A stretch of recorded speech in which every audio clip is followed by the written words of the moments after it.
Mendel law of independent assortment hold good for a gene situated on. जब Mendel ने जो law दिया था इंडिपेंडेंट assortment, उसमें जीन जो है मेनली कहाँ पे सिचुएटेड होता है। तो पहला ऑप्शन है, क्या वो नॉन होमोलॉगस क्रोमोसोम पे प्रेजेंट होता है, या फिर होमोलॉगस क्रोमोसोम पे प्रेजेंट होता है, या फिर एक्स्ट्रा न्यूक्लियर जेनेटिक मटेरियल होता है, या फिर जो है एक ही क्रोमोसोम की लाइनिंग में प्रेजेंट होता है। तो मेंडल ने जो लॉ ऑफ इंडिपेंडेंट assortment दिया था, उसमें जो जीन होता है वो होमोलॉगस क्रोमोसोम का बेस्ट एग्जाम्पल है। So the correct answer is B. The color-based contrasting trait in 7 contrasting pair studied by Mendel in pea plant were। Mendel ने टोटल जो है 7 पेयर ऑफ कॉन्ट्रास्टिंग कैरेक्टर दिए थे।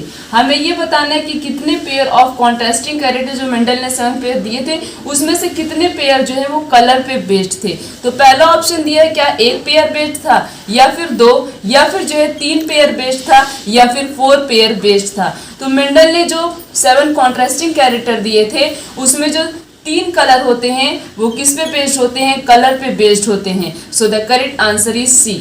The character which appear in the first familiar generation are called। ऐसा कौन सा character है इन 4 में से जो कि सबसे पहली बार अपीयर होता है, मतलब जब फर्स्ट टाइम क्रॉसिंग की जाती है, जैसे टॉल प्लांट की क्रॉसिंग हमने की है किसके साथ, डॉर्फ के साथ, जो ये फर्स्ट जनरेशन में रिजल्ट आता है, इस कैरेक्टर को क्या बोला जाता है। तो यहाँ पे सारे प्लांट कैसे आ रहे हैं, टॉल आ रहे हैं। तो जब सारे प्लांट टॉल आ रहे हैं तो इसका मतलब यहाँ पे क्या अपीयर हो रहा है, किस टाइप का कैरेक्टर, डोमिनेंट कैरेक्टर अपीयर हो रहा है। और जब सारे प्लांट अगर डॉर्फ आएंगे तो किस टाइप का कैरेक्टर अपीयर होगा, रेसिव। तो फर्स्ट जनरेशन में सारे कैरेक्टर कैसे अपीयर होते हैं, dominant. So the correct answer is B.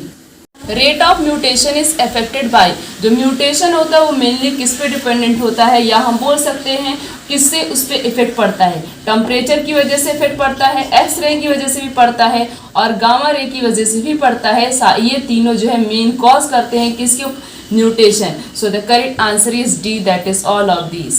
To determine the genotype of a tall plant of F2 generation, Mendel crossed this plant with a dwarf plant. This cross represent a।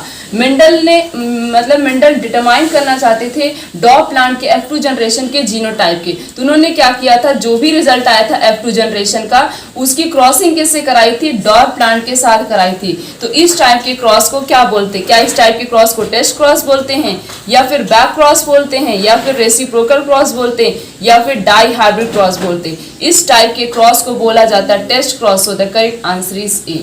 Phenotypic and genotypic ratio is similar in case of. इन 4 में से ऐसा कौन सा case है जिसमें उसका phenotypic ratio और जीनोटिपिक रेशियो दोनों ही सेम होता है इनकम्प्लीट डोमिनेंस में। अब कैसे होता है, जैसे क्रॉसिंग की गई थी, क्या लिया गया था, रेड और व्हाइट दोनों की क्रॉसिंग की गई थी। तो रेड के लिए RR, व्हाइट के लिए स्मॉल r, इन दोनों की पहले क्रॉसिंग की गई थी। तो क्या आ रहा था, सारे प्लांट कैसे आ रहे थे, रेड आ रहे थे। उसके बाद जो इसका रिजल्ट आता है उसकी हम क्या करेंगे, सेल्फ क्रॉसिंग करते हैं। तो यहाँ पे RR, capital R small r, capital R small r and small r। तो यहाँ पे ये क्या हो रहा है, ये रेड है, और ये कैसा प्लांट अपीयर हो रहा था, ये पिंक कलर का प्लांट अपीयर, इसीलिए इसका नाम ही रखा गया इनकम्प्लीट डोमिनेंस। ये भी पिंक है और ये क्या होगा, ये व्हाइट है। तो यहाँ पे रेशियो आता है 1:2:1, और यही रेशियो जो फिनोटिपिक रेशियो आता है, यही जीनोटिपिक रेशियो आता है। तो इनकम्प्लीट डोमिनेंस में फिनोटिपिक और जीनोटिपिक रेशियो दोनों ही सेम होते हैं। So the correct answer is B. Law of independent assortment can be explained with the help of, first option is dihybrid, second is test cross, third is back cross, and fourth is monohybrid cross. The correct answer is A, that is dihybrid cross.